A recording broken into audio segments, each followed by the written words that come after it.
Hello everyone, Peter Crypt here with another tale for you tonight. Why is it that creeping children and being in the woods is never a good mix? My father loved to take us on camping trips when we were growing up, especially during the Christmas holidays.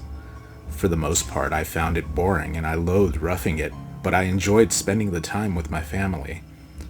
On this particular trip, I had no idea what I'd encounter, or that I would end up contributing my own haunted stories. My family were fishing at a spot that bordered on an area that contained the old ruins of a settlement. Being 15 years old, I decided that it would be more fun if I went off to explore on my own. Wandering through the bush and climbing over several outcroppings, I came across an old crumbling house.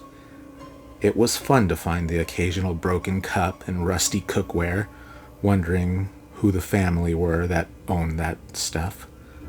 Then I heard children giggling. Thinking that it was my two younger brothers, I rushed out of the ruins. I called out their names, but they didn't respond. What creeped me out was the sound of bricks falling behind me. I turned to look back through the crumbling window frame and saw several figures whisking past. Being braver than I should have been, I ran back inside. My heart stopped when I saw four ghostly children.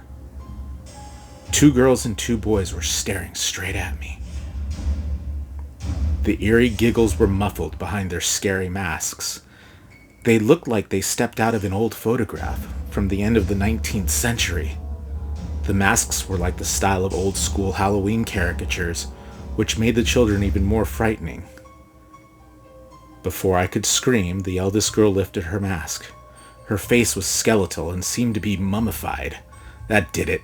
I backed out and ran as fast as my legs could carry me, never even daring to look back. I didn't tell my family about them, and for the rest of the day I continued looking over my shoulder. My father thought I was sick and sent me to bed early, even though I protested. In the tent with the lamp on, the brightest setting, it took me forever to fall asleep. I don't know how long I'd been sleeping when I was awoken by the familiar freaky giggling. When I sat up and looked around, I realized that I was alone in the tent. In the distance, I could hear my family. They were singing songs around the campfire, and for a moment I thought the giggling had come from them. Thinking that I had hallucinated the giggling, I laid back down and tried to get comfortable. That's when I saw the shadows on the tent wall. I sat up and saw one of the grotesque masks inside the tent. I screamed as all four of the children laughed loudly, flapping the tent and scrambling around. It felt like they were going on a frenzy, racing around and circling my sleeping bag, giggling and taunting me. When my dad finally came in and grabbed me, I saw that it was just the two of us. The ghostly children were gone.